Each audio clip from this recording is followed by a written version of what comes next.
అండి బెండకాయతో మసాలా కర్రీ అయితే ఇలా చేసేసుకోండి. బెండకాయ మసాలా కర్రీ సూపర్ టేస్టీగా ఉంటుంది. చాలా అంటే చాలా బావుంటుంది.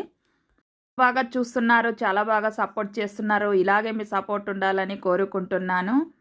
బెండకాయలైతే వేయించుకున్నాం గదా! ఒక కడాయి పెట్టుకొని ఆయిల్ వేసుకొని ఆవాలు, జీలకర్ర వేసేసుకొని ఆనియన్స్ కాస్త కలర్ వచ్చిన తర్వాత టమాటా ముక్కలను గూడా వేసేసుకొని మగ్గియాలనమాట. ఇక మగ్గిన తర్వాత మూత తీసేసి ఇక కొత్తిమీర పేస్టు, అల్లం వెల్లుల్లి పేస్టు, కారము, ఉప్పు, పసుపు వేసేసుకోవాలి తగినంత. ఇక ఒకసారి బాగా కలిపేయండి. ఇక కొన్ని నీళ్లు పోసేసుకొని ఒకసారి కలిపేయండి.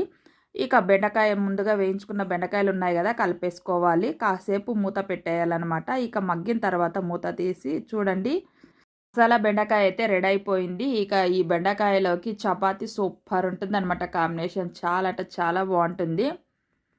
లైక్ చేసి సపోర్ట్ చేయండి ఫ్రెండ్స్. బాయ్.